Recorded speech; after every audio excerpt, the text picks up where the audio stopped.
Hi, my name is Gloria Helmbrecht. I've been a Stampin' Up! Demonstrator for 22 years. Today I'm going to teach you how to make this little stationery holder. I used to make these for my kids' teachers for their birthdays or for Christmas, and since school started I thought it would be kind of fun to show you how to make them, because you can pick up the folders real cheap right now, and it's a really inexpensive gift to make for your teachers. So we're going to start out by using a regular pocket folder, and I got it from one of the office supply stores in Milwaukee here, and they were 10 cents a piece. So it's a really good buy. They're very thin folders for 10 cents a piece, so they're easy to cut. So how you would measure out the cutting of the folder would be, you measure from the bottom of the folder to 6 inches, and then you would just score a line across both sides of the folders. Then you would find your middle. In this case, the folder, it's 4 5/8 is the middle of the card, or the middle of the folder, and you're going to cut a triangle this way, and you're going to cut this just from the 6-inch score line straight up, and then you'll cut another triangle here. Once you have the triangles cut, and I'll demo this in a second, you're just going to cut 2 inches off the triangle to make this flat. So it's just easier to fold in and fold the folder down and around your stationery. Okay, I'll have these instructions and a picture of this folder posted at my blog spot, so you can go there to get the directions and the supplies that I used. So let me show you what it starts to look like when you're getting the folder ready.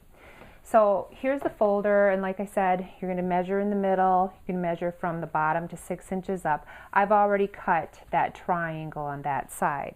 I just wanted to show you that it's real easy to use the cutter, the Stampin' Up! Cutter, to cut this folder. It's so thin that it just cuts right through it. You don't have to worry about it being thick at all. So we're going to go from the 6-inch mark up until our 4 5/8 inch mark. And the thing I love about the Stampin' Up! Cutter is, of course, both blades are in here, both the scoring blade and the cutting blade. So we're just going to cut that apart. Now, if you can't figure out how to cut out the inside, as in the triangle, as in this inside triangle here, just fold your folder in half and lay it on the cutter. It's still strong enough to cut through both pieces of the folder. The folder, like I said, is not a very thick material. Then once we get to that portion of the cutting done, what we want to do is cut off 2 inches off of the top here. Well, the folder, you want to measure the folder again, because not all folders are created equal. So you're just going to take and you're going to measure your folder, and it's 11 3/4. So you want to back it up 9 3/4 inches to get the 2-inch cut on the triangle up here, right? We talked about this. And see, I've got both of them together, and I'm just going to cut those 2 inches off the top to make that flap nice and flat, and now they're both even. Okay, so now you got the beginnings of your folder, and all you do is fold down on that 6-inch line. You're going to tuck it in. The cool thing about these folders is that you can line up the envelopes and the card on both sides of the folder. So I usually gave my teachers 5 cards on one side and 5 envelopes on the other side.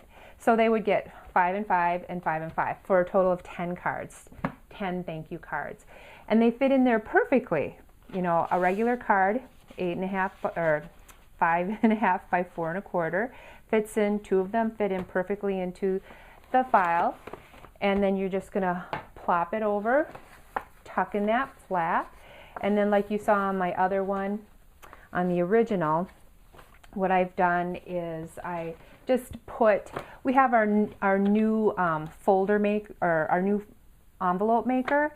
It would be neat to make an envelope to put on here and stamp it with stamps. You could do that in any kind of paper that you want. I just used a regular envelope and stamped the word stamps, and then I would also include some stamps in here for the teachers as part of the gift. Okay, so how do we make the front? Well, you can decorate this any way you want. I just thought I'd go with something real basic. that people could just, have fun with and do real quickly. Mrs. Hall was my kindergarten teacher, so that's why I used her name. And what's funny, when I went to kindergarten, I had a German grandmother, and she couldn't say kinder. She could say kindergarten, but it sounded more like kindergarten. And kinder is the German word for child, but she kind of made it sound like kindergarten. So I went to kindergarten thinking that I was going to see a garden full of kitties, and I was very much disappointed my first day of kindergarten. But Mrs. Hall was really great, and I still remember her to this day, how really nice she was to me.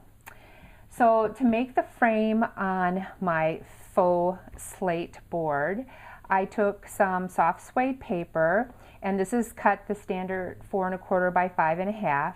And then you can see that we've got an inch measurement on the right side of the arm of our cutter. This is why I love this cutter. You can do so many things with it. So I'm going to put the paper out to 1 inch, and then I'm going to look at 1 inch on this side of the ruler and put my cutter, and then I'm going to pull it back to 1 inch down here. Okay, so then we're going to flip it, and we're going to do it all over again. So there's 1 inch and 1 inch. Okay, there's another one, and then we've got another one.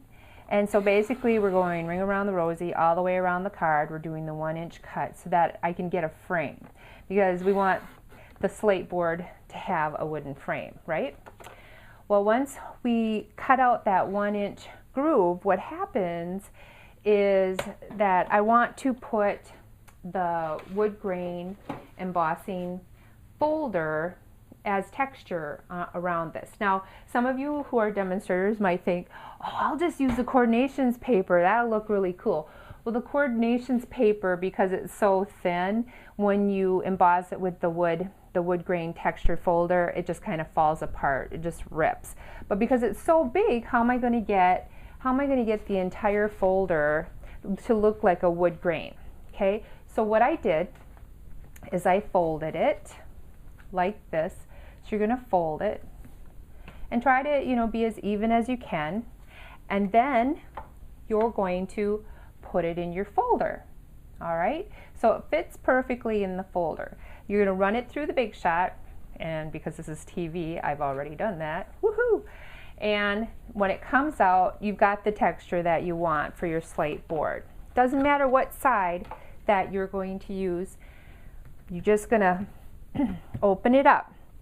And then I'm just going to do a pad to paper technique. So I'm going to just take my brown sugar pad and I'm going to run it over it just to get that nice. And you can do this as dark or as light as you want. Now remember, there's always like little gaps and stuff in the wood. So whatever you do, it will look fine. It'll be fantastic. So pad to paper, and then we have the wood grain. It kind of pops out at you. Then we're going to do the slate underneath. Another piece of paper, same size. I thought that that would help reinforce the edge of my slate board. And you want to lay, you want to glue or lay your frame over the top so you know what area that you can actually draw on. So I have my slate board. You can, use whatever name you want. I'm going to use Mrs. Hall again. And then you can decorate it any way you want.